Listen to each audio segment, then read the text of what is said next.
Boa noite a todos. Eu começo já com o peso da responsabilidade de ser o primeiro, porque com a companhia é uma responsabilidade pesada. Mas primeiro agradeço ao Marcelo ter-me convidado para este encontro e saúdo os meus ilustres companheiros de painel, o Onyx Lorenzoni e o Eduardo Bolsonaro. E claro, um cumprimento a todos. É uma sessão de trabalho que vamos aqui ter, pensamento e trabalho. E para começar por dizer que nós vivemos uma guerra cultural subversiva que nos foi movida pela esquerda. E nós não temos escolha. É enfrentar essa guerra e preparar-nos para ver se conseguimos vencer essa guerra. E como é que isso se vence? Unindo as direitas. As direitas europeias, as direitas americanas e as direitas do mundo todo temos essa missão. E essa união também não tem muita escolha. Faz-se em torno de ideias, em torno de valores, em torno de princípios, em torno de programas, em torno de projetos. Portanto, é para isso que aqui estamos. Eu começo pelo exemplo do Brasil, que é muito clarividente do estado em que estão as direitas. Vocês vejam, tudo que é de esquerda cruza facilmente o Atlântico, do Brasil para Portugal e de Portugal para o Brasil. E Chico Buarque especializou-se nisso desde 1974. E a esquerda nisso é impiedosa. Enquanto eles fazem isso, a direita portuguesa e a direita brasileira estão acantonadas, cada um no seu território. E isso é esse é um ponto nosso de fraqueza. Ou seja, nós estamos neste encontro para continuar, eu não digo começar porque isso já começou, mas para continuar a quebrar esse enguiço. E todos nós já percebemos que assim que alguém de direita ganha uma eleição pelo mundo todo, o que é que a esquerda globalista faz? Cerca o vencedor, declara a guerra ao vencedor. E assim, e nós cedemos, e assim a nossa força não vai ser aquilo que nós desejamos. Agora, que ninguém pense que esse fenómeno é apenas político. Não é. Nós estamos a falar de um fenómeno que é cultural, que é intelectual, que é civilizacional e eu acrescento mais uma palavra, que é desumano. Ou seja, eu vou pegar num exemplo, já que estou nesta Assembleia, que para mim é chocante, que é o que se passou com a pessoa e com a obra de Olavo de Carvalho. Olavo de Carvalho foi dos mais notáveis filósofos de sempre associados, filiados ao senso comum, à realidade vivida, à realidade empírica. E nós sabemos que Olavo de Carvalho é autor de um dos livros mais vendidos de sempre no Brasil. O mínimo que você deve saber para não ser um idiota.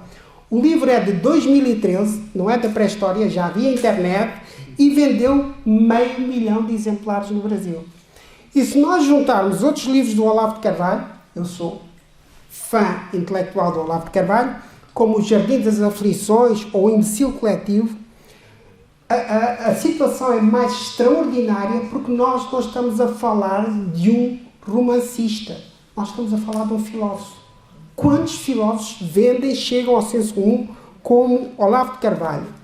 Curioso é que Olavo de Carvalho continua isolado em Portugal, desconhecido em Portugal, vivo e morto. Ou seja, há quem diga que o espaço da língua portuguesa é um espaço de partilha de ideias, música, arte, telenovela, circulação de pessoas, tudo. Eu estou aqui para corrigir um pouco isso. Dizer que nós estamos a falar de países irmãos que também partilham fórmulas primárias de censura de pensamento e de repressão mental. E Jair Bolsonaro ganhou as eleições de 2018. Ganhou ou não ganhou? Ganhou. Jair Bolsonaro teve praticamente metade dos votos dos eleitores brasileiros em 2022. Verdade ou não? Verdade. E ainda assim, a esquerda brasileira e a esquerda portuguesa continuam a fazer o cerco ao Olavo de Carvalho e à sua obra.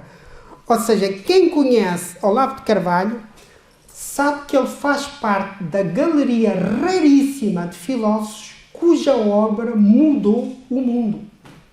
Olavo de Carvalho, com a sua obra, mudou culturalmente um dos maiores países do mundo, o Brasil. Carvalho, com a sua obra, mudou culturalmente um dos maiores países do mundo, o Brasil.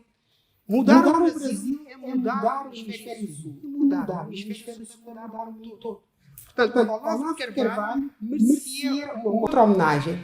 É que o fenómeno que nós vivemos tem uma designação muito clara. Chama-se ditadura mental de esquerda. E nós, da direita, temos de sair dessa armadilha. Quem manda nas sociedades é quem manda na cabeça das pessoas. Isto é, quem manda no pensamento social. Sempre foi assim e sempre assim será. E há séculos e séculos que os poderosos e os ricos protegem quem manda na cabeça das pessoas. E o que é que os marxistas fazem? Tentam convencer-nos que quem manda no mundo são os ricos. Mas hoje nós já sabemos que eles mandam nos ricos. Portanto, a fonte do poder são os marxistas, são os donos das cabeças das pessoas.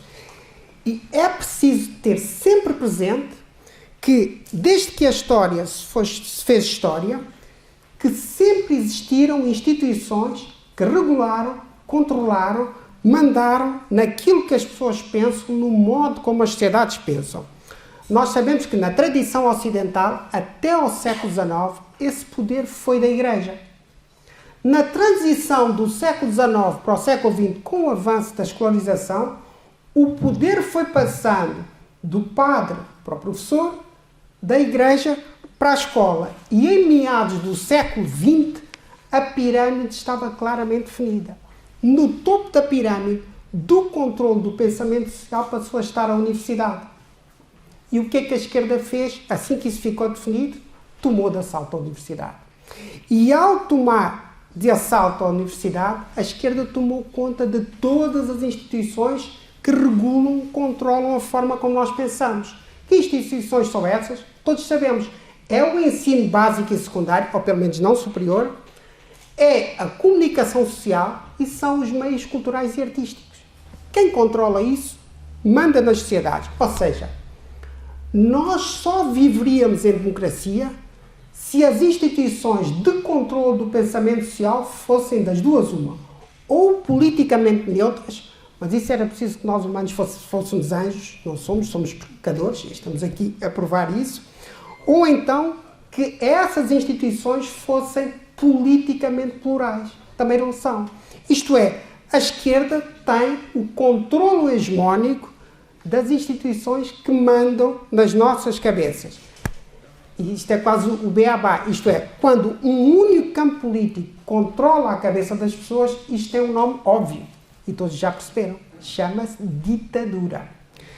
Agora, eu apelo à nossa clarividência. Que é isto? Não pensem que é só a democracia que se reinventa no decurso do tempo histórico. Não é só. São, sobretudo, as formas de controlo repressivo das sociedades. Isto é, hoje nós vivemos a ditadura mental. Essa ditadura mental é filha das ditaduras autoritárias e totalitárias que mandaram no século XX.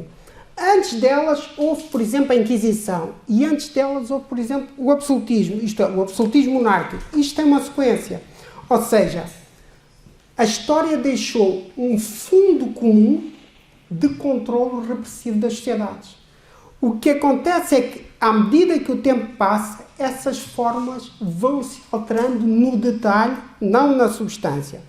Ou seja, eu como sou historiador pus para estes temas, mas entre o século XVI e XVIII, as monarquias absolutas tomaram conta da Europa. As pessoas comuns acharam absolutamente normal a monarquia absoluta. Quando é que contestaram a monarquia absoluta? Quando ela acabou no século XVIII. Mas durante mais de 2 séculos foi tida com toda a naturalidade. O mesmo com a Inquisição do mesmo período histórico. A Inquisição regulava as sociedades e era tida como normal. Quando é que as pessoas se revoltaram contra a Inquisição? Quando ela estava a acabar no século XVIII. Perceberam a dimensão repressiva da Inquisição. O mesmo com as ditaduras autoritárias e totalitárias do século XX. Ou seja, a verdadeira dimensão genocida, isto é, assassina do nazismo, só foi compreendida pelos alemães comuns na fase final da guerra. E depois os alemães arrependeram-se. Agora vejam, os russos até hoje não perceberam que o comunismo foi pior que o nazismo. Ainda estão pior. Mas pelo menos os alemães perceberam. Dou outro exemplo.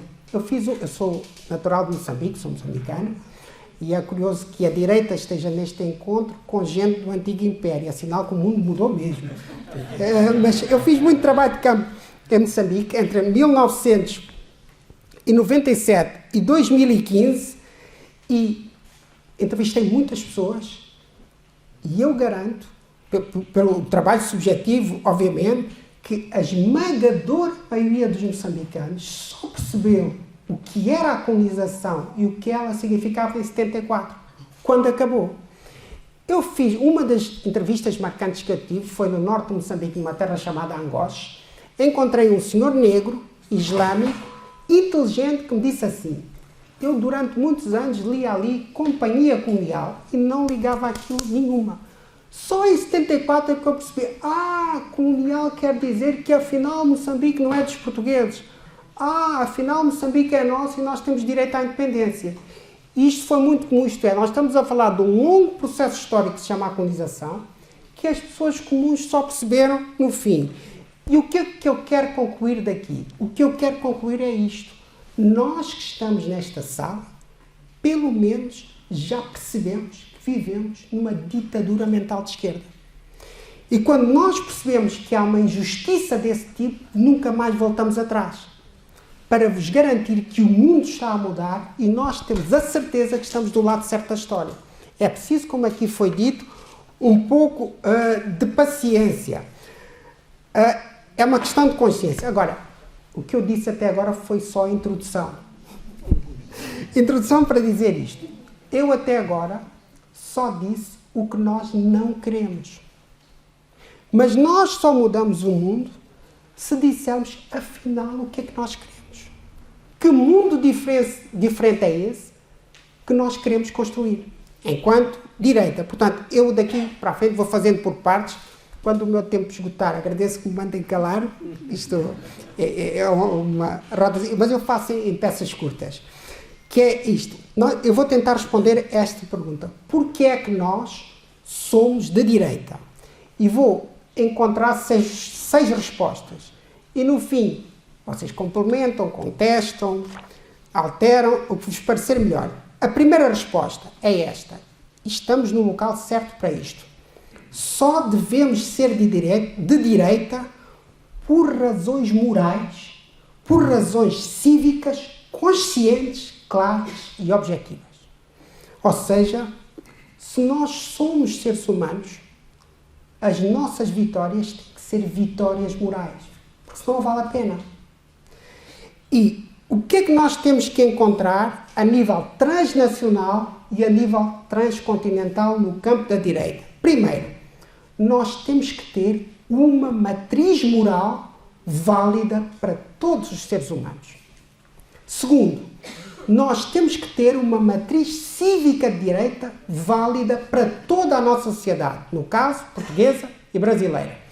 Terceiro, nós temos que ter uma matriz política válida para todo o campo político da direita e não apenas para o nosso partido.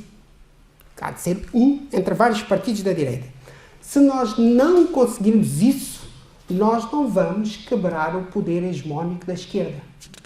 Trabalho de casa. Segunda resposta. Somos de direita porque lutamos pela autorresponsabilidade. Eu não largo esta palavra até ao final dos meus dias. Ou seja, a moral é a moral porque está antes de todas as coisas. E a política tem que começar por aí. Ou seja, se nós somos de direita, é porque temos a convicção que cada indivíduo, cada família, cada comunidade, cada povo, cada civilização é o primeiro e principal responsável pelo seu destino. Chama-se isto primado moral da autorresponsabilidade. Milénios e milénios de história não criaram outra forma de desenvolver a consciência individual, a consciência coletiva, o civismo e a dignidade humana. Sem isto, não há nada disso. Ou seja, estou a buscar lá para o trabalho. É nosso dever ensinar a autorresponsabilidade desde a infância, na família e na escola. E essa é a mais sólida herança da tradição civilizacional judaico-cristã ou greco-romana. Portanto, há um campo religioso e há um campo intelectual, académico, civilizacional que se cruzam em mesmo propósito, que é este que eu estou a dizer. Agora, sendo africano, não posso dizer mesmo as sociedades ancestrais, estou a falar das africanas, das índias, suponho, mesmo as sociedades africanas ancestrais rezavam para o chão, onde estava enterrado o passado mais remoto, e rezar virado ao chão quer dizer ter responsabilidade pela individualidade. Portanto, a autorresponsabilidade não é só greco-romana, não é só judaico-cristã, é simplesmente humana, de toda a tradição humana. Portanto, se nós da direita quisermos uma transformação civilizacional do mundo, é isto. Investir, aliás, é o nosso dever caminhar neste sentido. Por exemplo, se nós quisermos reformar, vou dizer a Organização das Nações Unidas, porque dizem muitos órgãos, porque se nós quisermos reformar a Organização das Nações Unidas, nós temos que exigir a reforma do primado moral das Nações Unidas. Porque a autorresponsabilidade é a força moral que mais assusta, que mais angustia o poder cultural e o poder político da esquerda. E porquê? Porque a esquerda construiu todo o seu percurso histórico relativamente a isto. O contrário disto. Ou seja, ser de esquerda é conferir legitimidade moral ao sujeito individual ou coletivo que remete as responsabilidades do seu destino para fora dele mesmo. É exatamente o contrário daquilo que estou a dizer. Exemplos? Se sou pobre, a culpa é do rico. Se for colonizado, o colonizador é o interno culpado. Se sou negro, a culpa é do branco. Se sou do terceiro mundo, a culpa é do Ocidente. Se sou uma minoria, a culpa é da maioria. Se morro irresponsavelmente no mar Mediterrâneo, a culpa é de quem não me salva. Se o meu pai me vendeu como escravo, a culpa é só de quem me comprou. E ainda por cima tem direito à indenização. Se o meu pai, se a esquerda governar mal, a culpa será eternamente do capitalismo, dos descobrimentos, de uma qualquer ditadura passada, do Salazar, da ditadura militar, do Trump, do Bolsonaro, do Ventura, do Orban, por aí fora. Então, essa é assim.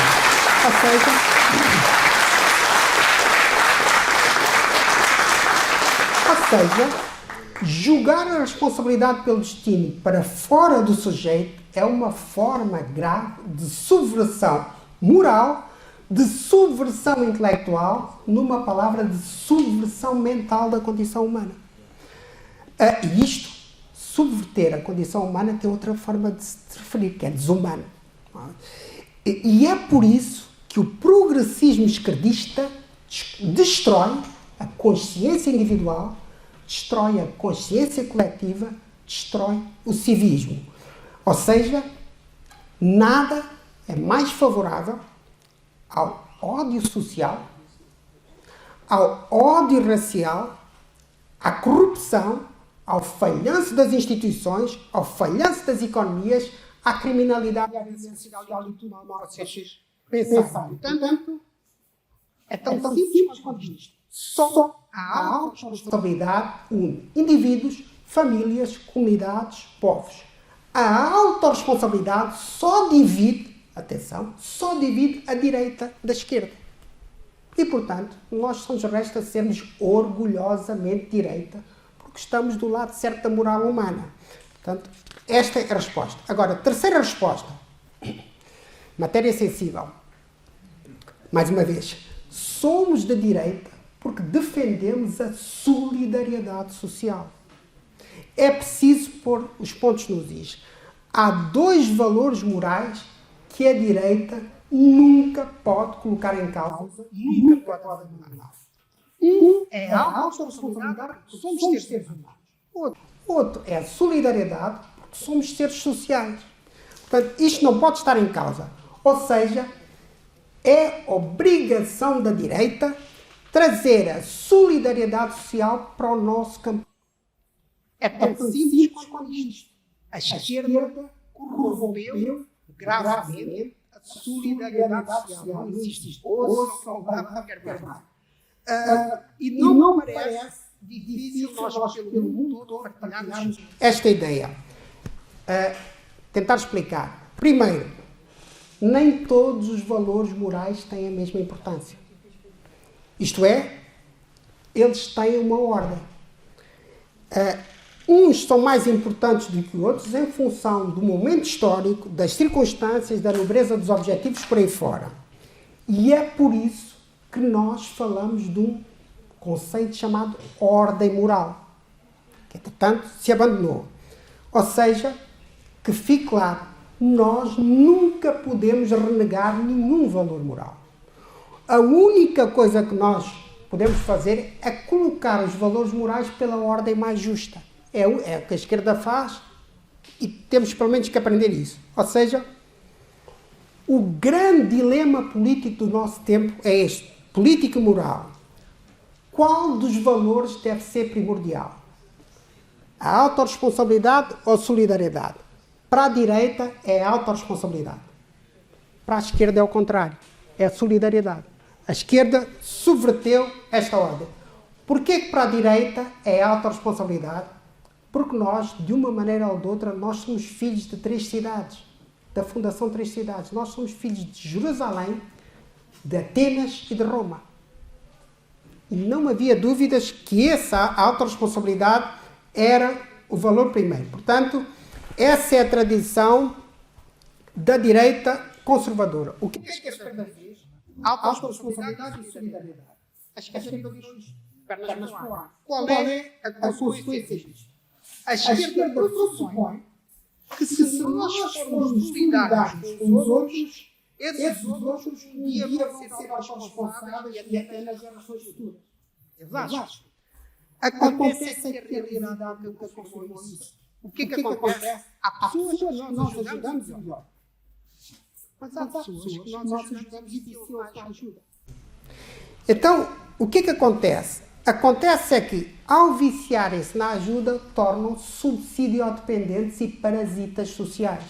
Alguns especialistas na área. Agora,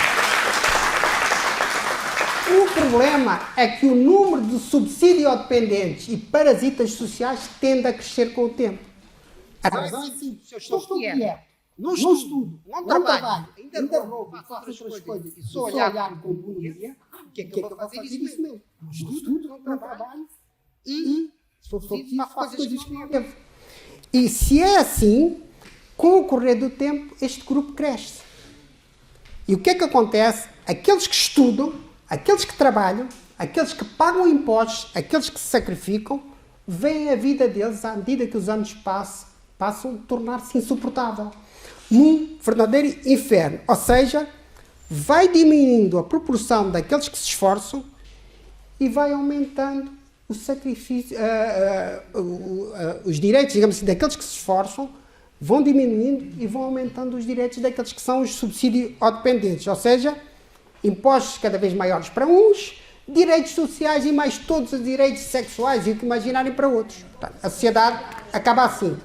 Isto quer dizer o quê? Que com esta subversão da solidariedade pela esquerda, governos, povos, sociedades e democracias acabam sequestrados, não conseguem resolver problemas, porque a esquerda subverteu a solidariedade. E compete-nos romper com este ciclo vicioso. E como é que se rompe com um ciclo vicioso deste? Não há outro caminho, não vale a pena termos ilusões. É pela força do argumento moral, que é aquilo que estamos a discutir. E cito Olavo de Carvalho. Olavo de Carvalho tinha uma frase, cito de cor, que dizia isto: todos os direitos ou benefícios que damos a uns são sempre encargos e sacrifícios para outros. E acontece que esses encargos e sacrifícios caem cada vez mais sobre a classe média, sobre os menos ricos. e ao tipo de sociedade que estamos a construir. Resumindo, solidariedade, defender a autorresponsabilidade é a forma mais justa de defendermos a solidariedade. E solidariedade tem que ter alvos muito precisos. Por exemplo, pessoas com deficiência ou os dois extremos. Crianças e idosos. E o resto, vou ser um bocadinho grosso, mas é mesmo assim, o resto que estude, trabalhe e que se esforce.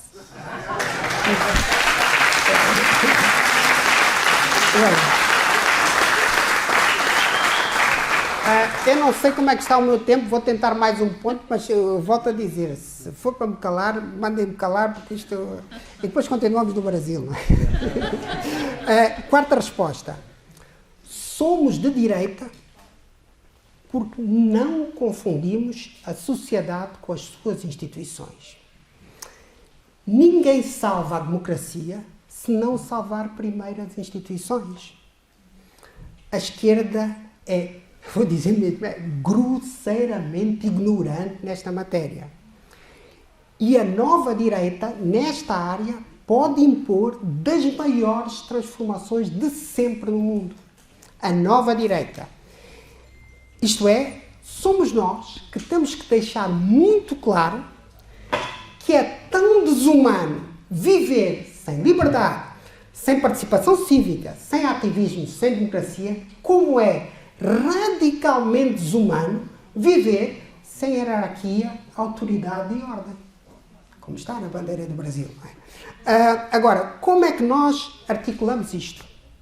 Separando culturalmente nas nossas cabeças sociedade de instituição. É como se fosse o homem e a mulher. Pronto.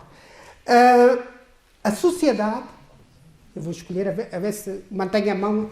A sociedade é o espaço aberto. É o espaço onde tudo pode ser negociado, revisto, alterado. A sociedade é o espaço pleno da liberdade, da democracia, da participação cívica, dos ativismos por aí adiante.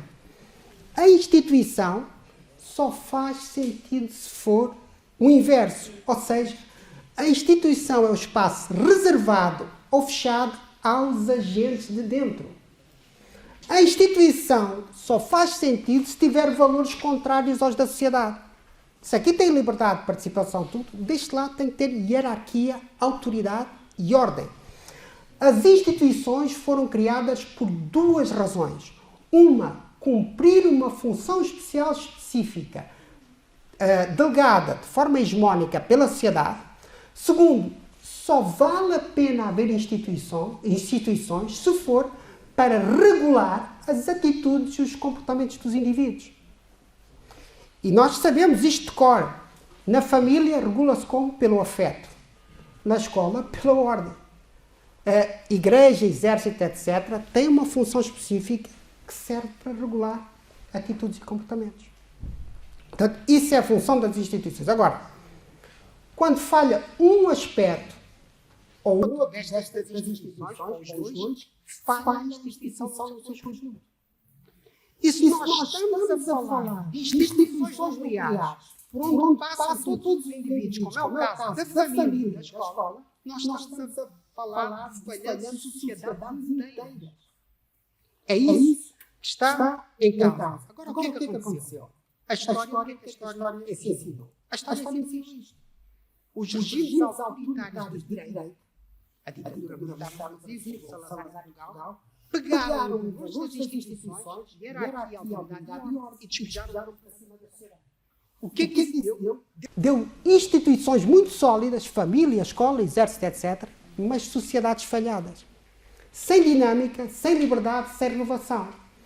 E o que é que se fez no caso de Portugal, desde 74, no Brasil, com a transição? Fez-se o contrário. Pegaram-se em valores da sociedade, liberdade, participação cívica, direitos, e despechou-se para cima das instituições. Qual foi o resultado?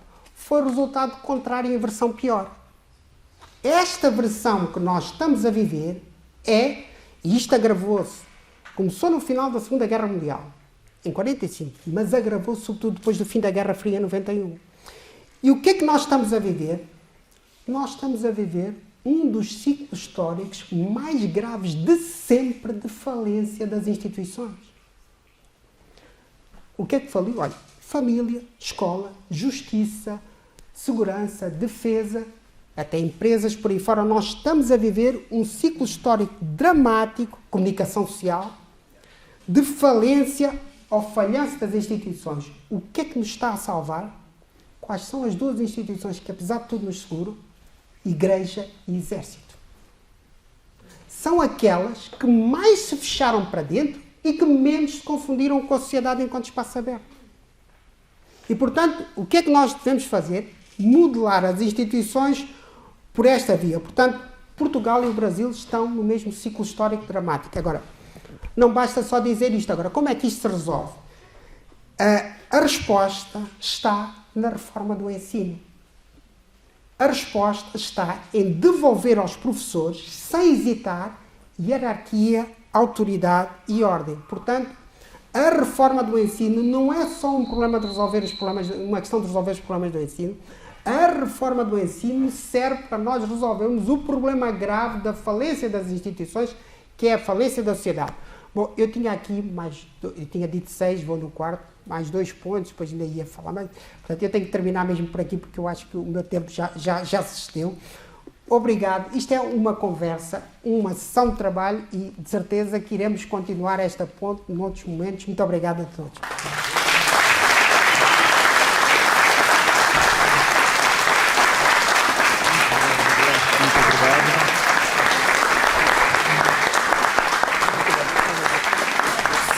As duas que faltam, só citar os pontos, quais são? Eu pedi para ele citar os outros dois. Eu vou citar.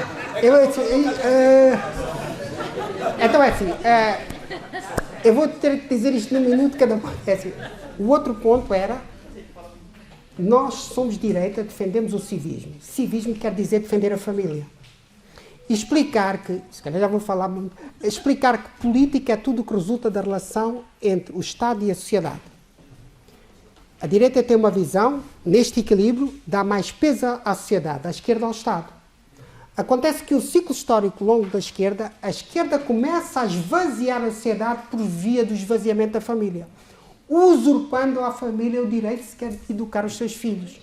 Portanto, o que é que nós temos que fazer é, outra vez, a reforma do ensino. Quer dizer que a direita não vai longe se não separar a educação do ensino. Educação é da família, ensino é do Estado.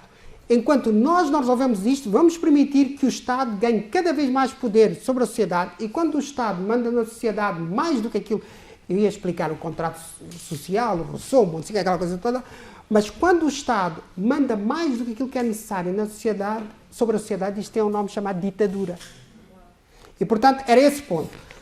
E depois o outro ponto, com os detalhes todos, é quais são os princípios políticos amplos para o campo da direita. Para dizer rápido é assim, se forem poucos, não abrem o campo político da direita. Se forem muitos, não dão identidade. Então, de maneira simples, para dizer, nós temos que assumir sem hesitar que somos direita. Eu não vou explicar agora, mas ser direita é não ser de esquerda, pelo menos. Depois, nós temos que assumir que somos conservadores. E explicar isso. Ser conservador, não vou explicar, mas é pelo menos não ser progressista. Portanto, definir isso com clareza. Nós temos que assumir que somos reformistas, quer dizer, não somos revolucionários. Só queremos transformações da sociedade por via legal, constitucional, eleitoral, discutida, legal só. Nós não queremos outra coisa. Por último, e aqui eu ia demorar um pouco a explicação, não é por último, é o quarto ponto, é dizer que nós somos liberais, mas não somos liberais com uma iniciativa liberal. Somos liberais porque acreditamos que o mercado regula melhor a sociedade do que o Estado, isso é um aspecto, mas tão ou mais importante que isto é, nós somos liberais porque acreditamos que a crítica social livre regula melhor a sociedade do que o Estado. Ou seja, nós temos que criticar o branco como criticamos o negro. E o negro tem que se criticar internamente. E foi criada aqui uma barreira que matou a liberdade da crítica social, que é a força do Ocidente. E nós excluímos ciganos, negros, minorias islâmicos da liberdade da crítica social. Isto é uma forma de diminuição da condição humana. Portanto, que o branco se insulte entre ele é ótimo, mas também devia ter direito a insultar o negro, o cigano e vice-versa por aí fora. Portanto, mas eu tinha que explicar isto com fundamento moral, porque senão isto fica assim muito... Depois, a última nota que eu queria deixar é explicar que aqui, eu prefiro esta palavra, nacionalistas, mas tem o sentido de patriotas. É explicar porque é que nós somos patriotas. Para dizer de forma simples, há uma torção grave da ideia do nacionalismo que diz que o nacionalismo matou, mas o globalismo ou o internacionalismo comunista matou muitíssimo mais do que o nacionalismo. Onde é que está o problema? O problema não está em o regime ser nacionalista ou globalista. O problema está na ordem moral do regime. Se essa ordem moral não se rompe, ele pode ser nacionalista ou globalista, é bom. Agora, se essa ordem moral se rompe, ele pode ser nacionalista ou globalista, é mau. Agora, o que é que a nossa esquerda faz? Coloca a tónica toda só no nacionalismo e ignora este vício no globalismo. Portanto, era isto, mas pronto, já tomei um bocadinho mais tempo. Obrigado.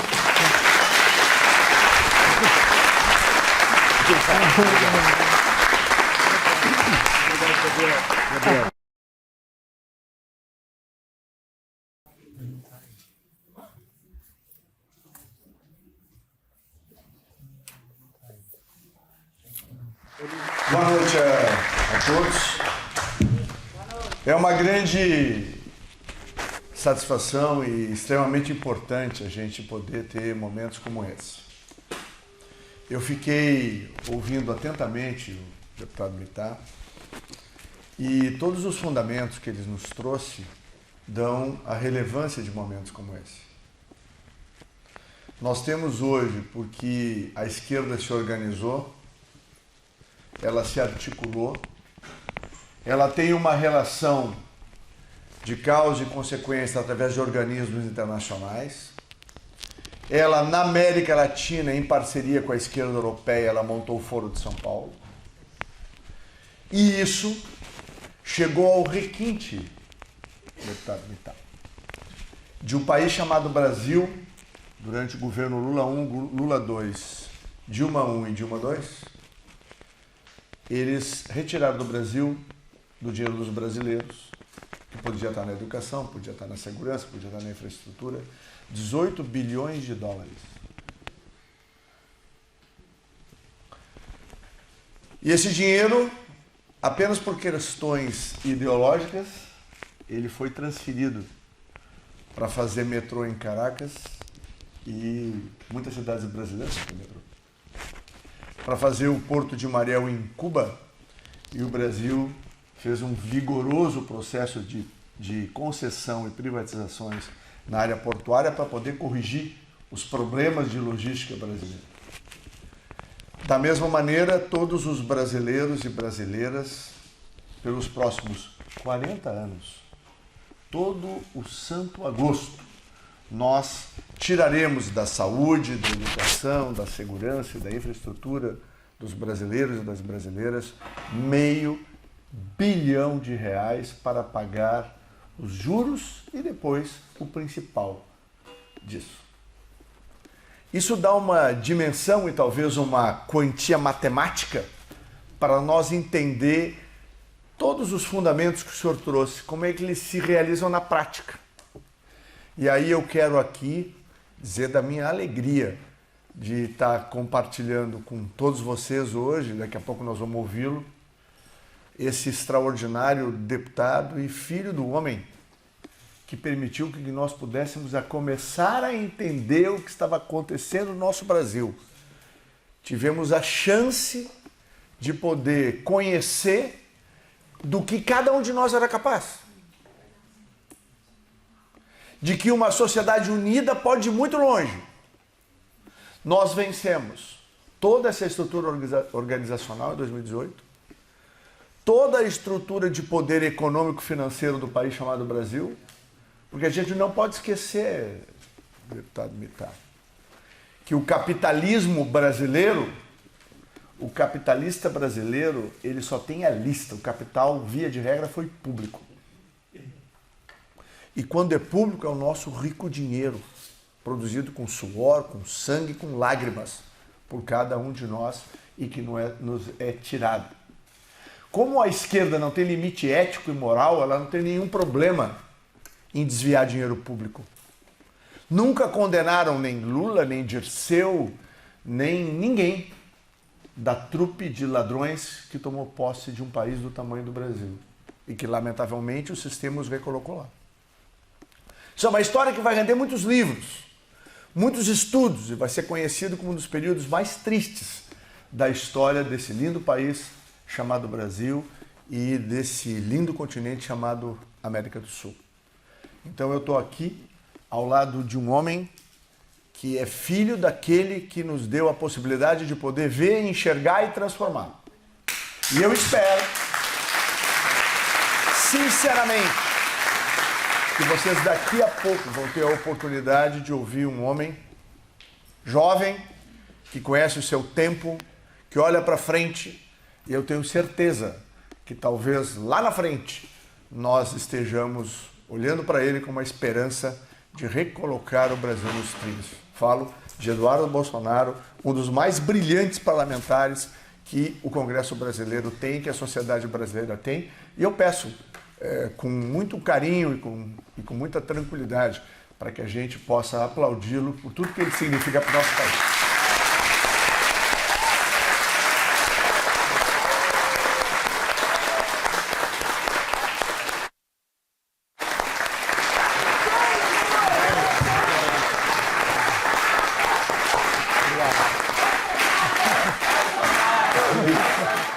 Bom, vamos lá. Então vou contar um pouquinho da história que a gente viveu, né? Eu vou falar aqui um pouco dessa realidade que nós enfrentamos no Brasil e no mundo todo. Pode passar o primeiro slide, por favor? O que é isso? Isso é... Isso é o início. É o início. Isso é 1990, gente. Isso é a fundação do Foro de São Paulo. Mas isto tem origem lá no Gramsci, que escreveu no cativeiro de Benito Mussolini uma obra que falava da tomada do poder por dentro, porque a luta de classes e o conflito entre os ricos e os pobres, que estava previsto para acontecer na Primeira Guerra Mundial, ele não aconteceu, porque tinha uma coisinha que impediu que a tese marxista desse certo. Sabe o que é, professor? Pertencimento. E a origem do pertencimento está exatamente no que a esquerda mais ataca hoje, a família.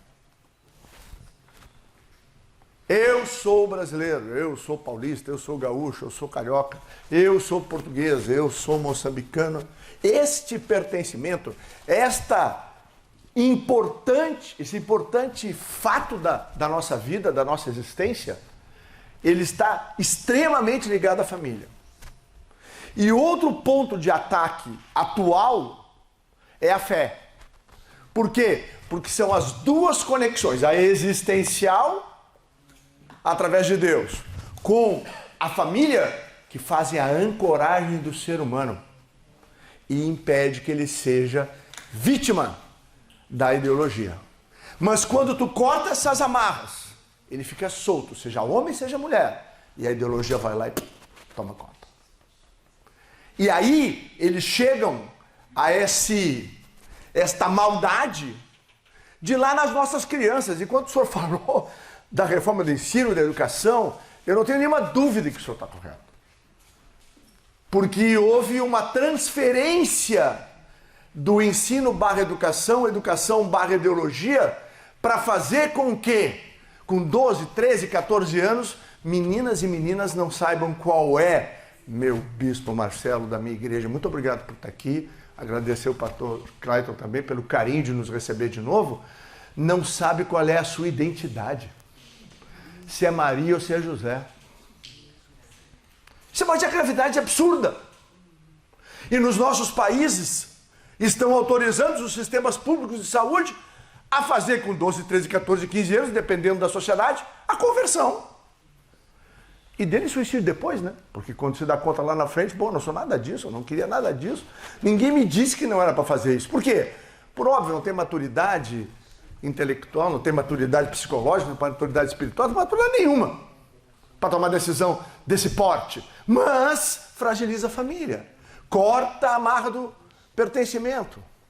E aí agride a fé, porque aí tu corta a outra grande amarra e âncora que o homem tem na sua existência.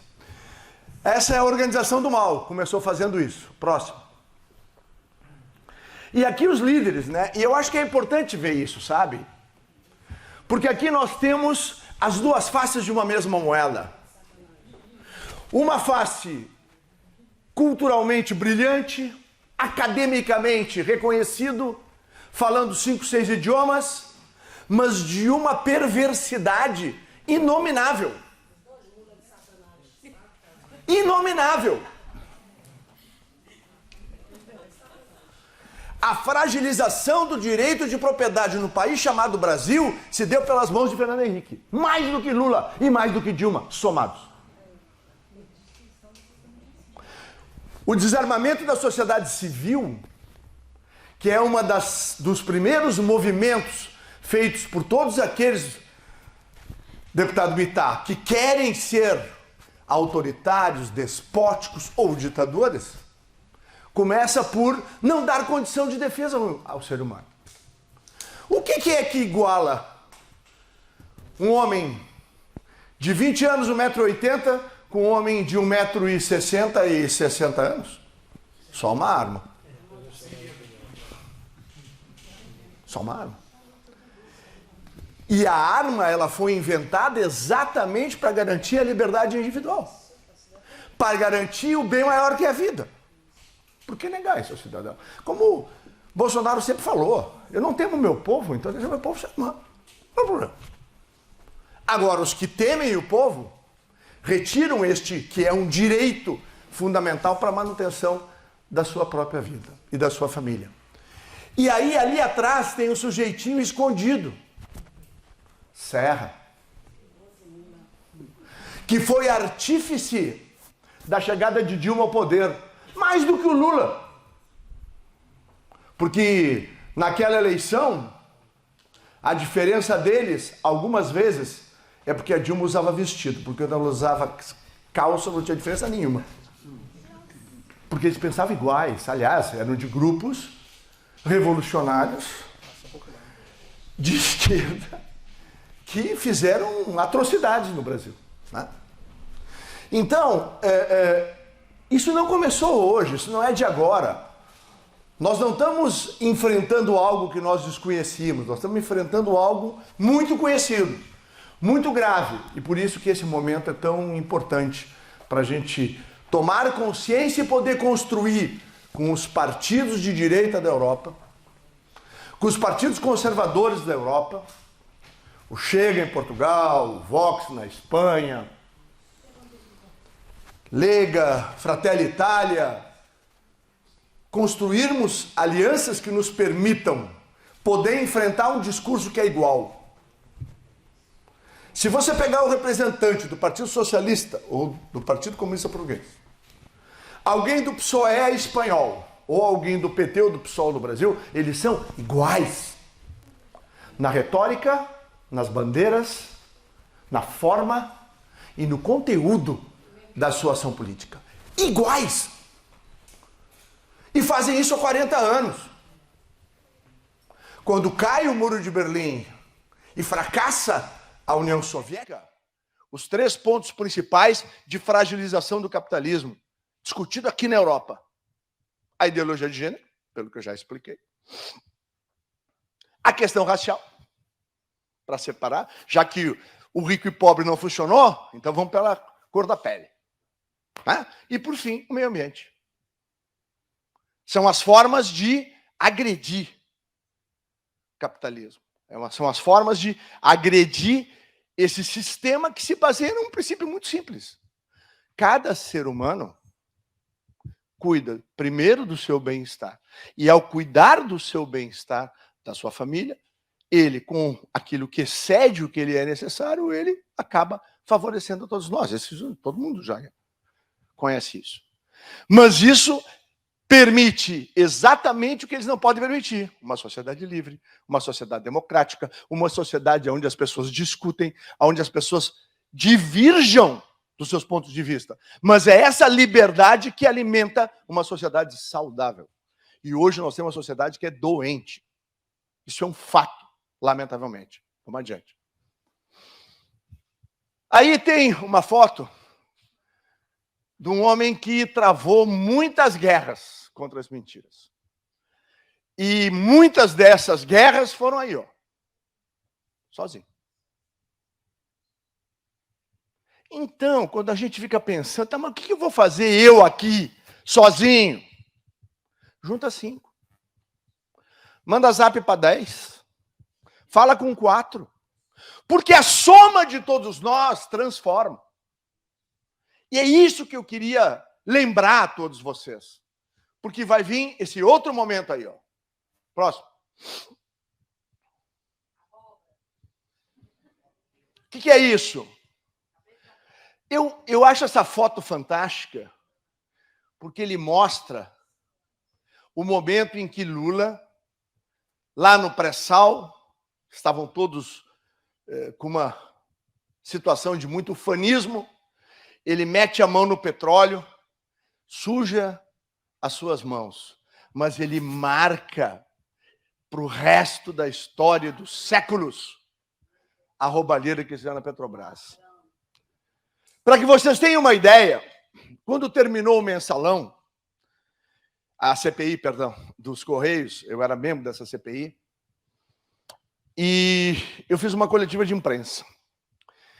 E aí, porque era um dos que mais investigava, aí me perguntaram, o mensalão é o maior caso de corrupção da história do Brasil? Eu disse, não. Para mim, o mensalão é coisa de trombadinha. Aí os repórteres me olharam, sim, mas... Então, aonde que está a corrupção? Eu disse, o dia que abrir... Isso eu disse em março de 2006, 10 anos antes. Eu disse, o dia que abrirem a caixa preta da Petrobras, o Brasil vai descobrir o que é corrupção. Foi profético. Porque o que eles fizeram na Petrobras é um negócio inominável. E uma coisa que é para a gente pensar sobre as imagens que a gente viu antes e na palestra do deputado Mittá, e que seguramente o Eduardo vai passar por isso. Os funcionários de carreira, na sua ampla maioria de escolha socialista e esquerdista, silenciaram. Sabiam o que estava ocorrendo. Olha, tu não vai saber. Sabe como é que aquela refinaria nos Estados Unidos era chamada? Era tão enferrujada que o apelido interno da diretoria era Ruivinha. Ruivinha. Eu trago isso para a gente poder entender por que nunca Zé Dirceu, Lula e todos os demais, Paulo Roberto Couto, aquela gente, por que essas pessoas elas nunca foram criticadas pela esquerda? Houve silêncio absoluto. Porque não há limite ético e moral. É isso que nos diferencia, deputado Mittá. Nós temos limite ético e moral. Graças a Deus. Mas, por outro lado, eles não têm nenhum. Por isso, tudo é possível. Tudo é possível. Isso é uma palavra assustadora para quem sabe o poder que o poder no Brasil tem e o dinheiro que o poder no Brasil tem. É por isso que é tão importante esse momento. E eu já pedi uma salva de palmas para o Eduardo, merecidíssimo. O deputado do Mittá já foi fortemente aplaudido. Tem um cara que está quietinho, silencioso, e que é o responsável por a gente estar aqui. O Marcelo. Muito obrigado, Marcelo.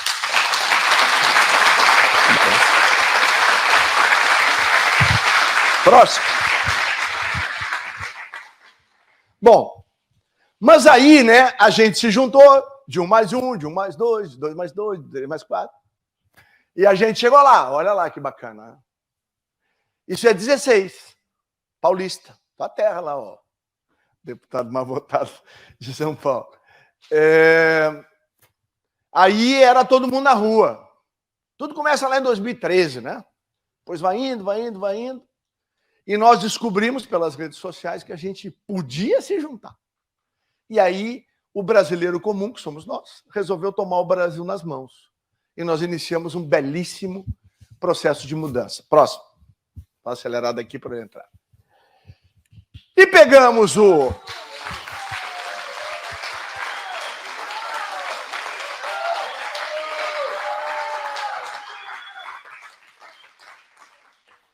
E essa história, viu, pastor Cleiton? Viu, bispo Marcelo?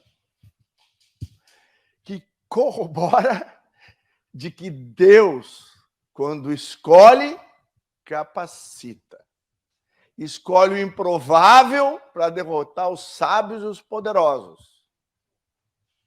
Porque quando nós começamos a caminhada, vamos dizer assim, focados, que ela começa a ganhar corpo em fevereiro de 17, março, abril, maio, junho, era impossível a gente achar que esse momento ia chegar. Era inacreditável que a gente podia chegar onde chegou. E a gente conseguiu chegar, claro, ele simbolizou tudo isso, teve a coragem, como dizia Olavo, né? O dia que alguém tiver a coragem de defender e professar os princípios e valores conservadores liberais, esse cara terá chance de mudar o Brasil. Foi o que ele fez. Se não me falha a memória, Olavo Carvalho fala isso uns 11 anos antes, mais ou menos, da eleição de 2018. Já lá por 2008, 2009, que ele fala algo parecido com o que eu disse aqui, né? E aí nós fizemos. E foi uma coisa tão extraordinária que isso foi num crescendo, chegou a um ponto da tentativa do assassinato dele, pelo desespero do sistema. E eu me lembro o dia que eu entreguei minha carta de renúncia, porque ele tinha me convidado em fevereiro de 17 para mim acompanhá-lo. E aí eu disse que eu era secretário-geral, então, do DEM, antigo PFL, e tinha um projeto para colocar talvez o Ronaldo Caiado, hoje governador de Goiás, de candidato a presidente. E ele, naquela simplicidade e humildade desse, Gaúcho, mas se o Caiado se viabilizar, para mim não tem problema, ele me serve como presidente, e aí eu vou lá, né? Ir para a Barra lá, tomar água de coco e pegar um sol lá, né? Mas aí foi um dos períodos mais difíceis da minha história no partido, e isso vai estar no livro que a gente vai lançar agora em agosto, e que escrevemos aqui. E aí, em abril, ele me encontra no plenário da Câmara e entra daquele jeitão dele, né? Gaúcho! Minha mãe, coitadinha. Ela disse, que é isso, rapaz?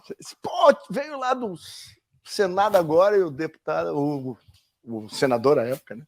Disse que vai ser candidato a governador, não vai ser candidato a presidente, porque tu não vai me ajudar. Quem disse que não vai te ajudar? E aí começou toda essa caminhada. E eu fui levar a minha renúncia ao então presidente do meu partido, senador Agripino Maia, um homem de bem, mas equivocado naquele momento, da bolha. E ele disse para mim, mas por que tu está renunciando? Tu faz um belo trabalho, secretário geral nacional do partido. Não, porque eu cansei. Eu vinha de uma grande decepção, que era as 10 medidas de combate à corrupção, que foram completamente destruídas em dezembro de 2016, né? E ali era quase que uma perda de esperança de mais de 5 milhões de brasileiros que, né, fizeram o apoio à época à Operação Lava Jato e tal. E eu vivi momentos muito difíceis ali. E pensei, inclusive, em abandonar a vida pública. Esses troços não tem mais conserto, né?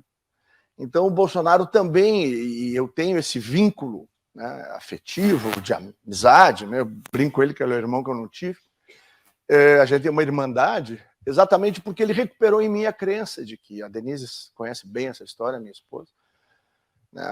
Ela viu ao longo do ano de 17 eu recuperar a esperança, eu recuperar a crença de que podíamos fazer alguma coisa, de que podíamos transformar o país. E foi uma coisa, pessoalmente, né, muito importante para mim, como ser humano, né? E E coincide depois, né, com a minha conversão em 2018. Parece que o cara lá de cima estava juntando as peças, né?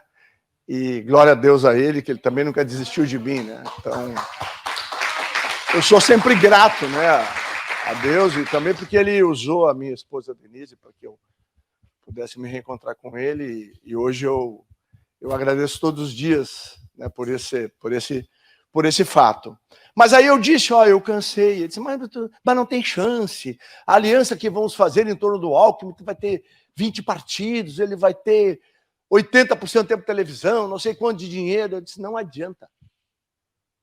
Porque a gente está em busca de algo que o brasileiro quer, que é a verdade. Chega de mentira, chega de falsidade. E aí ele disse, não, tu está completamente errado. Eu disse, bom, daqui a um ano nós vamos discutir, nós vamos saber, senador, se o senhor está certo ou se eu estou certo. E para nossa alegria e felicidade, um ano depois era esse, um pouco mais de um ano depois, era esse o fato que nós tínhamos para comemorar a chegada de um presidente que sabia que nós tínhamos que fazer um governo disruptivo, poder romper com tudo aquilo que estava lá e poder dar um novo rumo para o nosso país, fazer um governo decente e que servia ao povo brasileiro, em que em nenhum momento se serviu do povo brasileiro. Eu acho que isso é algo extraordinário de poder falar e lembrar. Próximo. Um governo que foi alicerçado em princípios e valores, né? Muito claros, né? Que começava com Deus, família, pátria e liberdade, exatamente na linha da configuração, né, dos princípios e valores que falou o deputado Mittag. Próximo. E um governo, né, só para vocês terem uma ideia, eu gosto dessa foto, porque aqui revela duas coisas, né? Um homem servindo o seu povo e concluindo uma obra que começou com Dom Pedro II. Não, estou falando sério. A transposição do São Francisco é uma ideia e um conceito que começa com Dom Pedro II. Consumiu bilhões e bilhões de maneira completamente correta. Bastou ter um cara decente, honesto, correto e que queria se dedicar para o seu povo, que aí, em 2 anos e meio, ele terminou, né? Fazendo a coisa certa. E se não cuidar, metade daquilo vai estar destruído daqui 4, 5 anos. Esse é o drama que a gente que viveu isso. E aqui me permite dizer uma coisa. Eu participei de todas as reuniões ministeriais, desde da estruturação do governo, fui o ministro da transição, que ajudou com outros companheiros lá a montar o governo, e até a minha saída em março, para poder disputar o governo do Rio Grande do Sul, em março de 2022, em todas eu via ele dizer, nós temos uma missão, nós estamos aqui para servir o Brasil, nós temos que buscar formas de fazer a transformação da vida das pessoas. Em todas, sem exceção. Eu duvido que esse tipo de palavreado esteja acontecendo lá pelo Palácio Planalto. Próximo. E aí nós conseguimos, apesar dos ataques, né, construir uma mobilização e uma organização do bem. Né? Ninguém está aqui de camisa verde e amarelo de graça. Foi reaceso em todos nós o nacionalismo do bem, que é o patriotismo. Né? E essa foi uma dos grandes momentos no Rio, né, Eduardo? De manifestação popular espetacular aí com o presidente. Próximo. E aí vem o episódio que vai chegar no ano passado, né? Que ainda vamos ter muito que refletir sobre isso, muito que escrever sobre isso, muito que falar sobre isso. Mas o que eu quero dizer, mesmo desde eu me lembro da transição, era meados de novembro, nós já estávamos com 2 semanas de arrumação de governo, a imprensa batia na gente de manhã e tarde de noite, eu fui para frente e disse, ministro, quem é que vai anunciar hoje? Eu disse, ninguém. Tá, mas então, por que o senhor veio aqui e me perguntou onde? Eu quero pedir para vocês nos darem 15 dias de paz. Deixa a gente montar o governo. Depois, nós vamos errar como qualquer ser humano, e bate, critica. Mas deixa a gente, pelo menos, arrumar a casa, deixa a gente montar o governo. Nem isso nos deixaram. Foi o tempo todo. O tempo todo. Mentiras em cima de mentiras, nenhum limite ético e moral. Escuta, acabou a pandemia do mundo, né?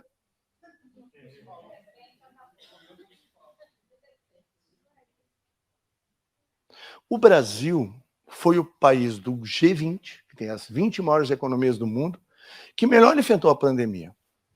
Nosso sistema de saúde não fracassou.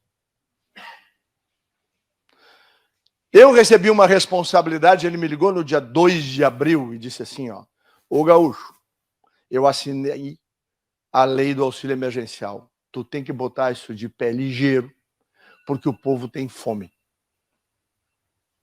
Em 6 dias nós pagamos 6,5 milhões de pessoas. Em 40 dias pagamos 68 milhões de brasileiros. Num aplicativo de celular, o único país do mundo que fez isso. Grau de eficiência, 98,5%. Foram executados naquele ano no Ministério da Cidadania, Eduardo, esse é um dos orgulhos que eu tenho, 400 bilhões de reais. Sabe quantos apontamentos eu tive no Tribunal de Contas com a minha equipe? Nenhum. 400 bilhões de reais entregues. Sem um apontamento. Acho que não é ele, né? Foi só um instrumento e eu tinha, graças a Deus, uma equipe maravilhosa, né? Que foram espetaculares. Mas, então, eu falo isso por quê? Porque o Brasil, quando entra em 21, é o país que mais vacina, mais rápido, que melhor se recupera economicamente. Eu me lembro, até o dia de hoje, o anúncio que eu fiz em dezembro de 21, eu já era ministro do Trabalho e da Previdência, 2.754.000 empregos de carteira assinada gerados num ano. O menor nível de formalidade da história de toda a América Latina, do México para baixo até o Ushuaia, lá na Argentina, a média latino-americana é de 60% de formalidade, deputado militar. Nós chegamos a 43%. 97 milhões de brasileiros trabalharam em 21 no Brasil. Ou seja, e a criminalidade, Eduardo? A metade dos homicídios por 100 mil que aconteceu nos últimos 20 anos no Brasil. Ou seja, era um país que se recuperava de maneira espetacular, porque nós tivemos a felicidade de ter o pai do Eduardo como presidente da República. Mas ele só chegou lá porque cada um de nós, de alguma forma, se movimentou. E o que eu quero dizer aqui é que nós não podemos perder a esperança. Temos que manter a fé, botar o joelho no chão, como o pastor Cláudio falou, mas também temos que agir, fazer a nossa parte. Essa corrente do bem não pode murchar. E da mesma forma que nós temos que trabalhar aqui para que o Chega possa ganhar mais espaço.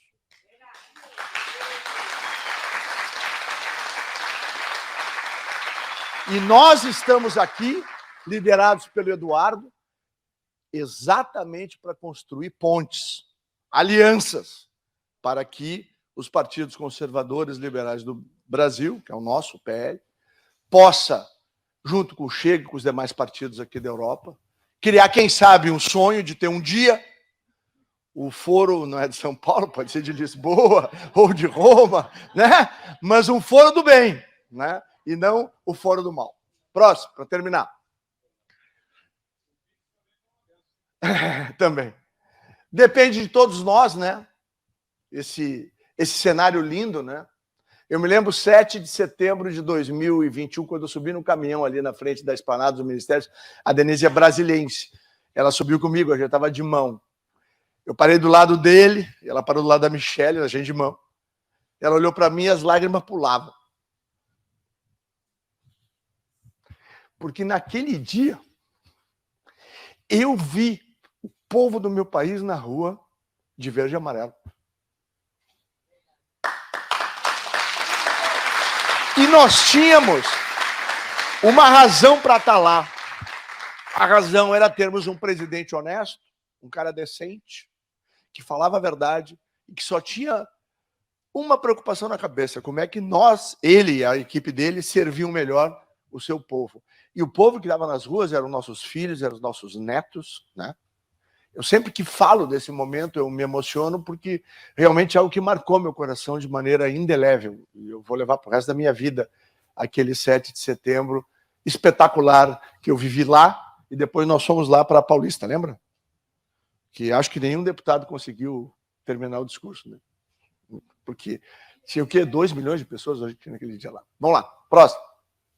E aqui a nossa grande arma, né? Eu quero terminar aqui, que é a verdade, viu? Então, eu concordo integralmente. É o que eles mais temem. Agora, nós temos que nos mobilizar. Nós temos que... E cada um pode fazer um pouquinho. Porque a nossa soma, nós somos a maioria no Brasil. Não tenho nenhuma dúvida sobre isso. Não há dúvida sobre isso.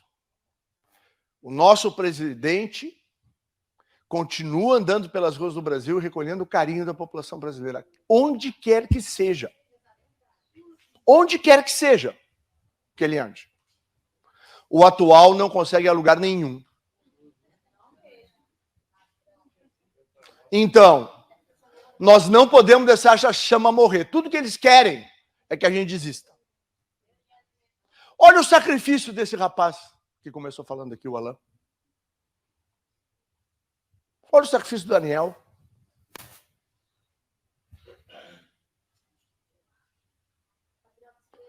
Olha o que pode acontecer dia 22 de junho com o nosso presidente. Nós estamos sob risco. Nós estamos sob ataque. Ele está sob risco.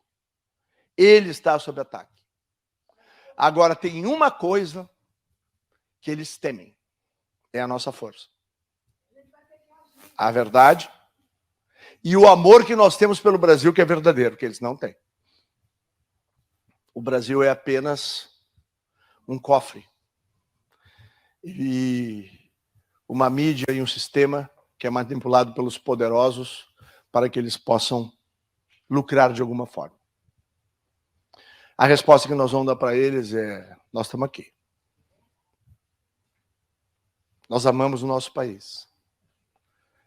E por mais que eles insistam, professor, na Internacional Socialista, quero passar a palavra para o homem que vai falar a seguir e que eu tenho certeza que ele vai confirmar que a nossa bandeira jamais será vermelha.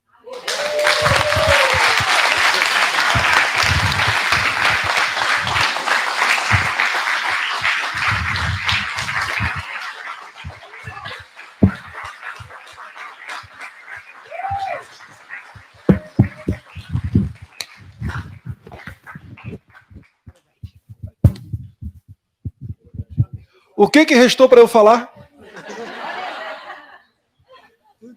Obrigado, tia. Obrigado pelo carinho. Agradecer aos amigos da IES Brasil. Cadê Marcelo? Obrigado, Marcelo. Quando eu conheci lá a Lara e o Mário, eles falavam que tinham gente pelo mundo inteiro, e não é que é verdade? Falar, se você for para Londres, você vai ser bem recebido. Se for para Portugal, vai ser bem recebido. Se for... E lá nos Estados Unidos também, não é só Flórida, não. Nova York, Boston, os caras são organizados, né? Se vocês estivessem tudo morando no Brasil, estavam tudo respondendo inquérito aí na STF. Vocês sabem, né? Você, então, você estava preso. Eu não estou rindo, não. Estou falando sério. Tá? Agradecer também. Cadê os pastores? Pastor Cleiton. Obrigado, pastor Cleiton, por abrir as portas aqui da sua igreja.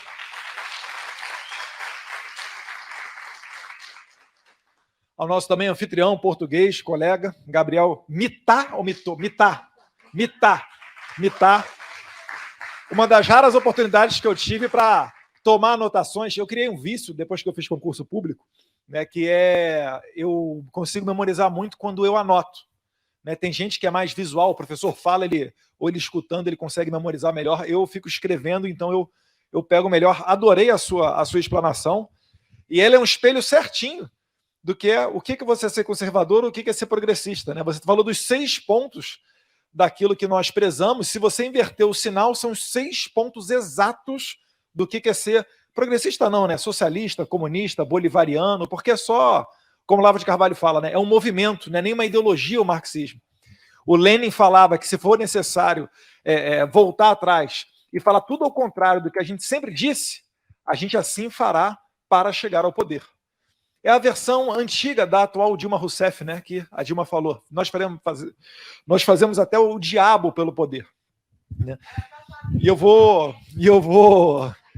Isso daí é umas coisas mais, né? PhD, a supergerente. E eu vou... Na verdade, eu ia falar um pouquinho de atualidade, mas eu vou começar fazendo um resgate histórico para chegar à atualidade e a gente compreender um pouquinho do que foram as eleições no Brasil. Só perguntar, tem condição de passar as imagens, Magno? Tem condição? Mas daqui a pouco ainda, tá? Nem agora não. Eu vou copiar o Gabriel aqui, vou falar um pouquinho de história também, que eu gosto muito de história e filosofia, acreditando aqui que nós estamos num público seleto de pessoas que já são bem formadas. E eu gosto de começar sempre lá na Revolução Francesa. Por quê? Porque na Revolução Francesa ficou claro uma quebra com os preceitos cristãos, principalmente do mandamento não matarás. Quando você quebra a divindade, até então o que era o rei? O rei era aquele cara que tinha o sangue azul, ele tinha um poder divino, ele podia fazer qualquer coisa? Não necessariamente, ele sempre precisava do clero para justificar, né, as suas atuações. Se a igreja justificasse, o rei podia fazer basicamente dentro daquele quadrado ali qualquer coisa. Quando você fala que o poder não vem de Deus, você fala que o poder vem do povo, então você não precisa mais respeitar nenhum dogma da igreja, e assim começaram aquelas séries de decapitações da Revolução Francesa. Basicamente entendendo que essa questão religiosa, né, a questão da igreja era coisa retrógrada do passado e que era necessário quebrar aquilo. Você pode reparar, inclusive, que a esquerda sempre exalta a Revolução Francesa, por mais sanguinária que ela fosse. Por quê? Porque eles acreditam que os fins justificam os meios. Você pode fazer tudo para chegar à causa, até roubar, que você vai tentar dizer que o Lula é a alma mais honesta desse mundo, e assim por diante. Um pouquinho depois da Revolução Francesa, vem uns camaradas que vocês devem conhecer, né? Engels, Marx, fazem o Manifesto Comunista em 1848, depois o Karl Marx cria o livro dele, O Capital, e basicamente sintetiza aquilo que a gente conheceu como ideias comunistas. Vocês já tiveram a curiosidade de ler o Manifesto Comunista? Dá uma lida ali, porque não fala só sobre economia não, tá? Fala sobre patriarcado, família, destruição de toda a autoridade, e ali você começa a entender bem como é que funciona a cabeça de um esquerdista. Mas depois do Karl Marx, a gente viu pipocar no mundo as revoluções comunistas.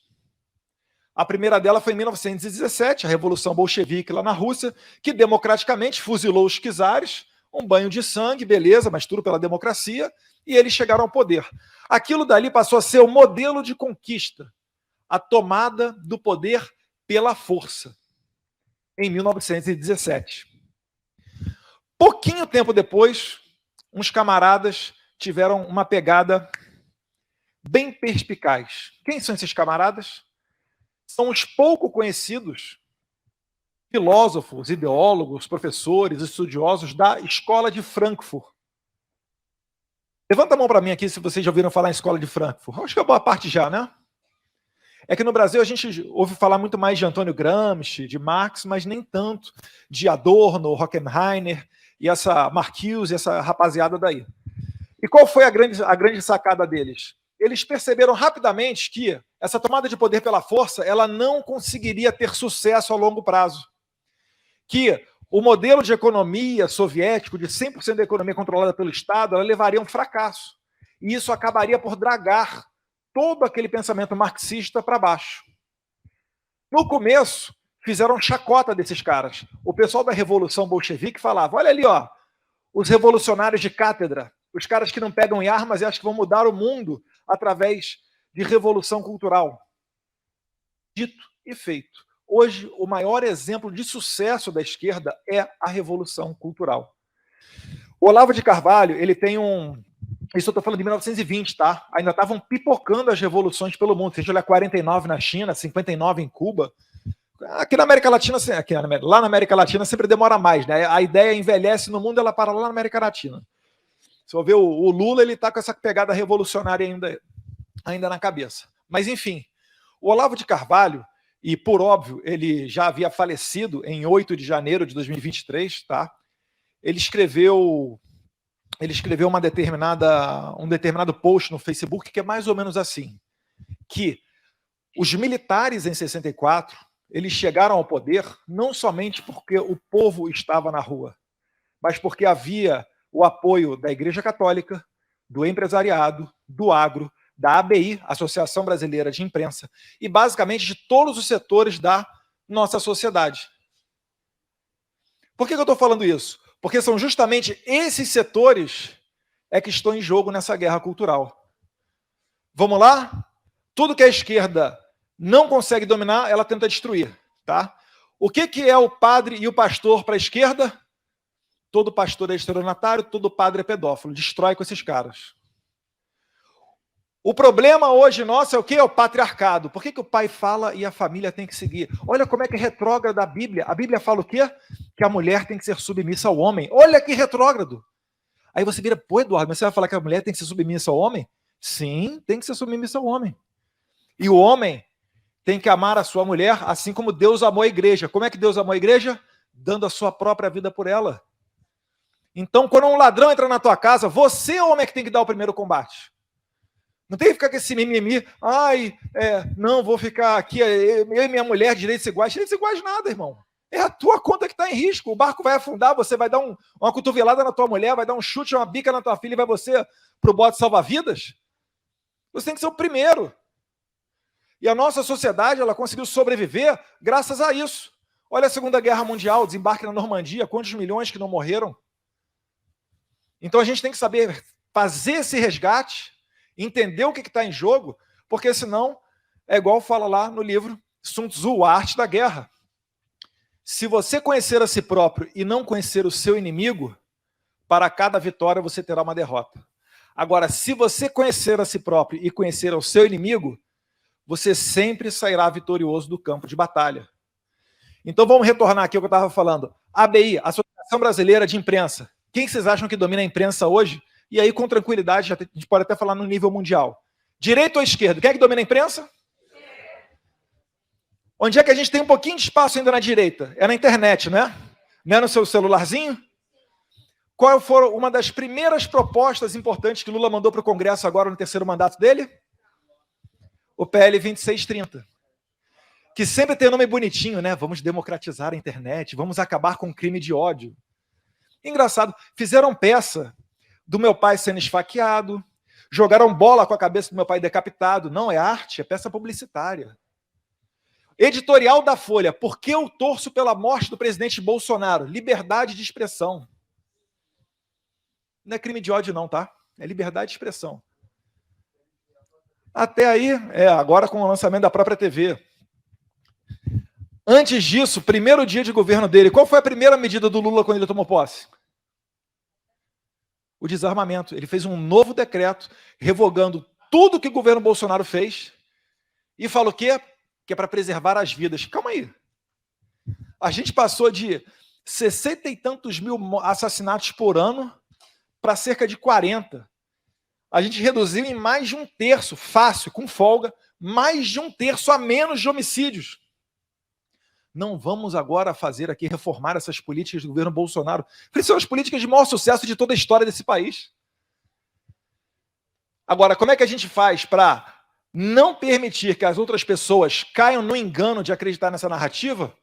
É através desse celularzinho. É através da conversa com os nossos colegas. E se limitarem o celular, a gente vai fazer através de bilhetinho, através de conversa no ouvido. Em 64, as mulheres é que encabeçaram aí das ruas, como bilhetinho. Não tinha, os mais jovens talvez não saibam, mas não tinha smartphone em 64. Né? E é dessa maneira que a gente tem que fazer acontecer. Eu estava vendo um filme, um clássico, né? The Godfather, o Poderoso Chefão. Já viram já o Poderoso Chefão? Tem uma parte do Poderoso Chefão que os italianos estão fazendo investimento em Cuba, antes da Revolução, tá? Ainda era o Fulgêncio Batista, o presidente lá em Cuba. E aí o Vito Corleone, ele está indo para uma reunião, o carro dele para no meio da rua, aí a polícia, né, ou o exército, está dando uma dura. Todo mundo saindo da casa, mão na parede, e o exército lá, dando uma dura no pessoal.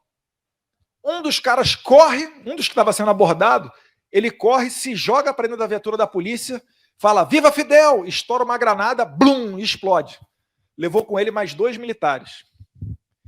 Aí o Vitor Corleone fala para o amigo dele lá que está lá em Cuba, fala assim, amigo, eu estou preocupado, porque a gente vai fazer um investimento em Cuba, mas talvez as coisas mudem aqui em Cuba, porque quem garante nosso investimento é o presidente, Fulgêncio Batista. E aí o amigo dele, não, mas por que você acha isso? Essa guerrilha está aí há muito tempo. Aí ele chega e fala, porque a determinação dos caras que estão dispostos a fazer a revolução é dar a vida pela revolução. E quem está segurando nessa rapaziada são os militares, que não estão dando a sua vida pela defesa da pátria. E aí, dito e feito, né, segundo o filme, para quem viu o filme inteiro, né, um pouquinho depois, estoura a revolução cubana e os guerrilheiros chegam ao poder. Qual é o exemplo que fica trazendo para o lado bom da força? Que o que vai fazer a gente ganhar essa guerra é a nossa resiliência. O Alan dos Santos, para mim, ele é um exemplo. Por quê? Porque ele está lá fora, cortaram ele de internet, bloquearam ele no Brasil, não estão deixando ele ver com a esposa, etc. Ele tinha tudo o quê? Para botar a viola no saco, fazer alguma coisa, trabalhar para levar a vida dele. Mas não, ele continua lá, fazendo o seu trabalho, acreditando no seu país. É ou não é tentador? Quem é que nunca ouviu aqui? Depois, por exemplo, que a eleição aí, conseguiram fazer o que aconteceu, que alguém falou, pô, vou tomar conta da minha vida. Não vale a pena brigar por política, não. E é isso daí que os nossos opositores querem. Né? Falando em eleição, Magno, prepara ali para mim, bota o verde e azul lá, aquela imagem lá bota do 7 de setembro. Eu queria explicar um pouquinho de como é que ocorreram as eleições, porque muita gente fala que Bolsonaro é o ditador. Bolsonaro é o maior democrata e estadista que esse país já viu. Mas sem sombra de dúvida. O único presidente que não conseguiu nomear o seu diretor-geral de Polícia Federal, Jair Bolsonaro. E aqui nas eleições, não é o vídeo não, é a imagem. E durante as eleições, o Bolsonaro conseguiu fazer, né, sendo o único em feitos inéditos. E aqui eu não vou falar minha opinião, eu vou falar de fatos amparado na imprensa, para não dizer que é blog de direita, na grande imprensa brasileira. Eu não passei um lado a lado do outro, não, com fundo vermelho e o fundo azul. Tá, tudo bem. Esse aí, ó. Te peguei na mentira, hein? Olha só. TSE proíbe Bolsonaro de usar imagens de discurso na ONU em propaganda. Mas, no passado recente, Lula e Dilma também defenderam seus governos na ONU em anos de reeleição. O que eu estou querendo dizer? Eu estou querendo dizer que o sistema está exposto e por mais que você não acredite que a urna eletrônica é fraudável, que os hackers só conseguem invadir a NASA, a CIA, o Pentágono, mas a urna eletrônica não, o que se provou uma mentira também, tá? Porque em 2021, quando a gente estava trabalhando pelo voto impresso, veio à tona um relatório da Polícia Federal comprovando que um hacker invadiu os sistemas do Tribunal Superior Eleitoral. E depois dele fazer isso, o que Alexandre de Moraes fez? Decretou o sigilo do relatório da Polícia Federal. Se você der um Google, talvez você não vai encontrar agora esse relatório da Polícia Federal. Por quê? Porque eles querem reescrever a história. E como é que eu sei que o hacker invadiu? Porque o delegado perguntou, TSE, houve invasão nos computadores do TSE no ano eleitoral em 2018? E a resposta do próprio técnico do TSE, o nome dele é Jean Paolo, Gianluca, alguma coisa assim, Giuseppe Janino, ele fala, sim, pelo menos de abril até novembro de 2018, ou seja, pegou a eleição, que ocorre em outubro, tinha um hacker dentro do sistema do TSE, com a senha do ministro do TSE, Banhos. Se foi dada ou se o hacker roubou, eu não sei, mereceria uma investigação. Mas isso daí tudo cai no esquecimento. Isso não interessa perguntar. Bota a próxima imagem também, o vermelho e azul. Aí, ó, Bolsonaro segue proibido de usar imagens de discurso em Londres em propaganda. O Bolsonaro, ele fez uma viagem, eu pude acompanhar ele nessa viagem, né, Alex? E nós fomos a Londres para o funeral da Rainha Elizabeth II. E não foi permitido que ele utilizasse na sua propaganda eleitoral também. No entanto, Lula exibiu imagem com a rainha em sua campanha à reeleição. O Bolsonaro não podia sequer fazer transmissões ao vivo da sua casa. Impressionante. E ele não poderia também usar as imagens do 7 de setembro. Aí eu queria que entrasse a imagem do 7 de setembro, por favor, Magno. O vídeo. Eu acredito que a maioria de vocês viram, mas se não, essas são as imagens das maiores manifestações da história do Brasil em favor de um político. Em São Paulo.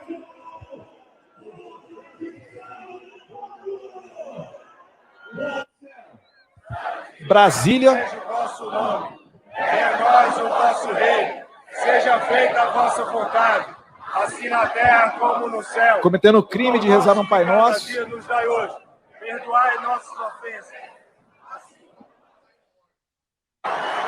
E aí em Copacabana, no Rio de Janeiro, o dia que a população foi à rua e não era carnaval.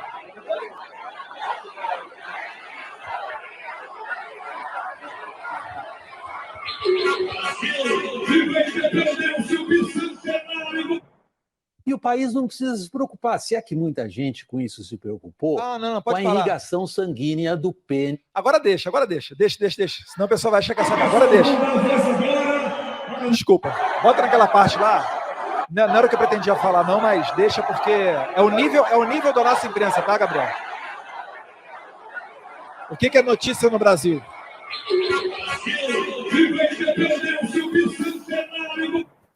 E o país não precisa se preocupar, se é que muita gente com isso se preocupou, com a irrigação sanguínea do pênis de Bolsonaro.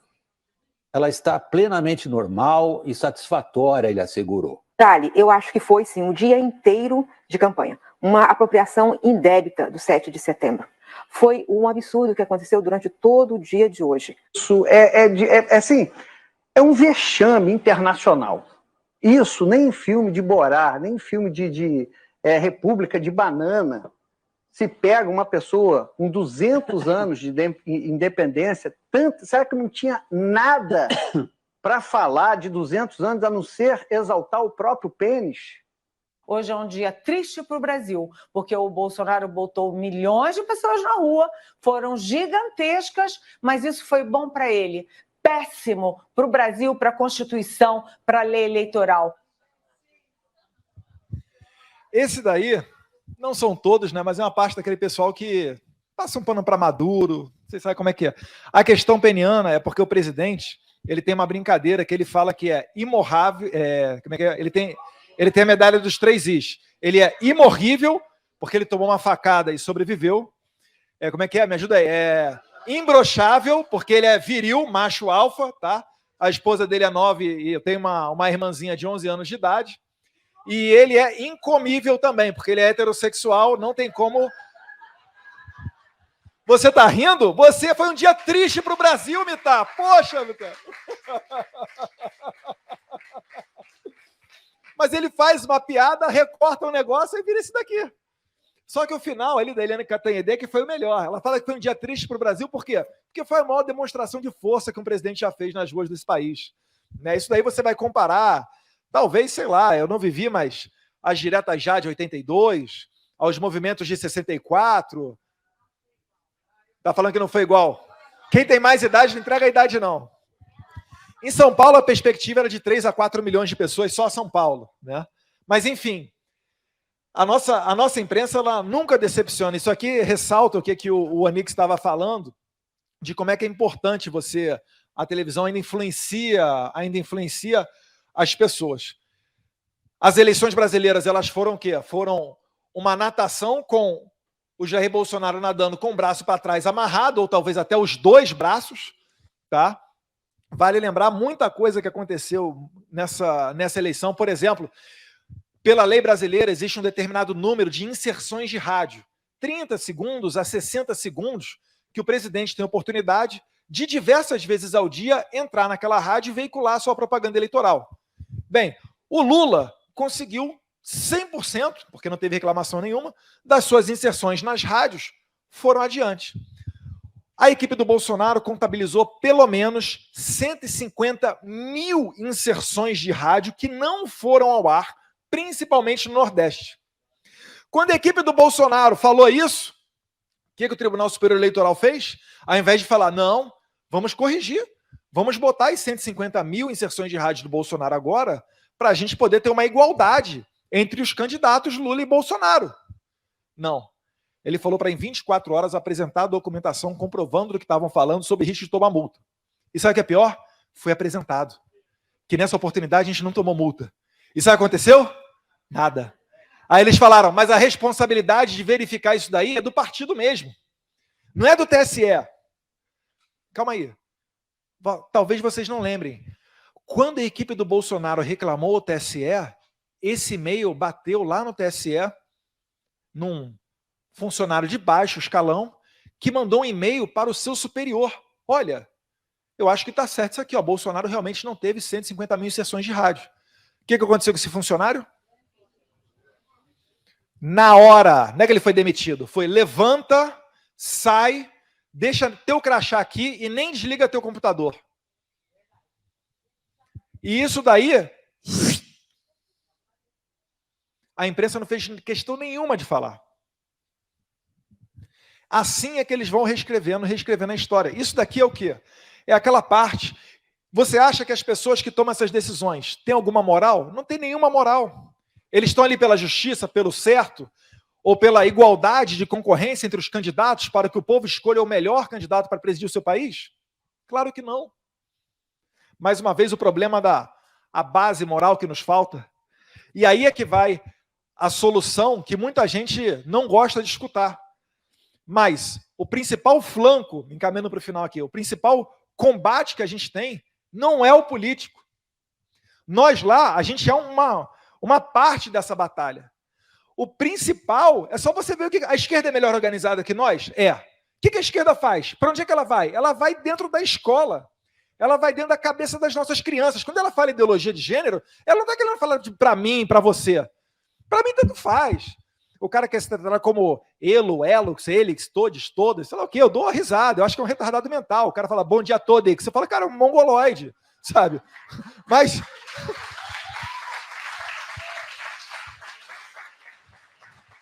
Mas para minha filha, e daqui a pouco eu vou ter um menininho que minha esposa está grávida, vai nascer homem, né? Espero que eu não vá preso.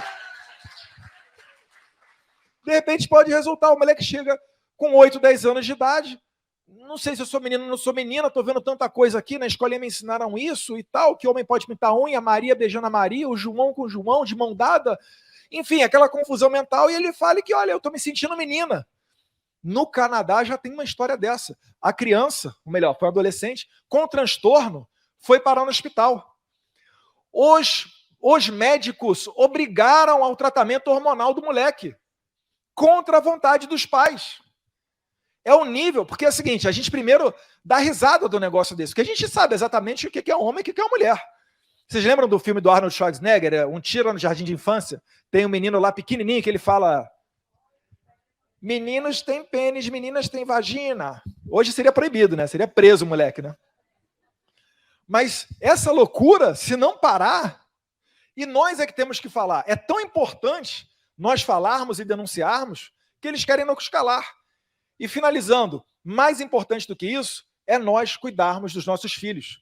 Se uma geração de pais conseguir abrir um tempo diário na sua agenda para ver o que o seu filho está aprendendo na escola, o que tem dentro do livro escolar dele, e conseguir conversar com ele, a gente, em uma geração, a gente mata esse negócio todo. Porque a gente não vai permitir que nasçam novos professores para ensinar essa baboseira. Estou certo ou estou errado?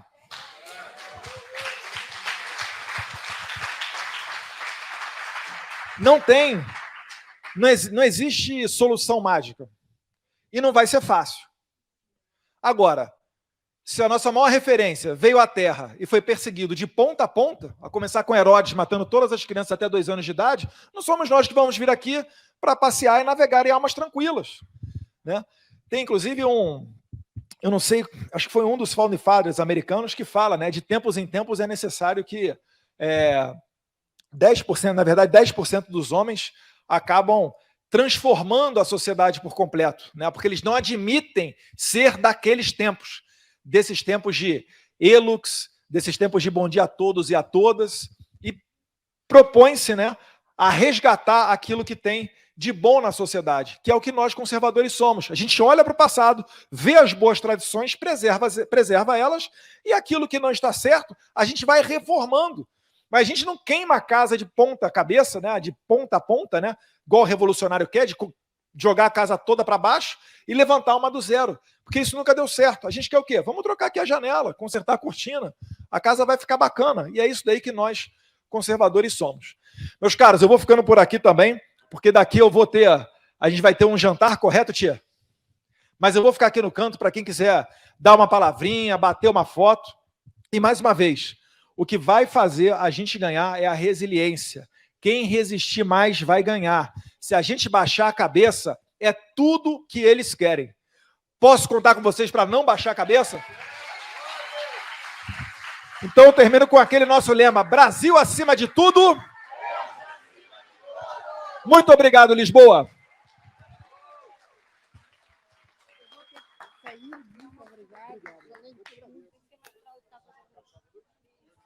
Pessoal, só um minutinho. Vou pedir um minutinho de vocês aqui. Eu tenho uma coisa para falar para vocês que é importante. A gente tem aquele quadro ali do lado que foi doada por uma pintora que tem rifa que a gente está fazendo e é para casa, é para essa igreja. E nós temos os convites ou os bilhetes para a rifa. Pode ser procurado o Rick aqui do meu lado de cá, tá? 2 euros para poder também. E aí vai ser rifado o quadro e sorteado amanhã, tá? Então, 2 euros para o quadro. E temos aqui também as camisas do Alan. Quem puder contribuir comprando a camisa do Alan, o dinheiro todo vai ser revertido para a família dele, tá? Muito obrigado. Marcelo, enquanto ele bate as fotos, eu posso ir falando, pelo menos? Espera só um minutinho, deixa eu perguntar. Eu vou pegar ali o papel. A tia dos anos aqui.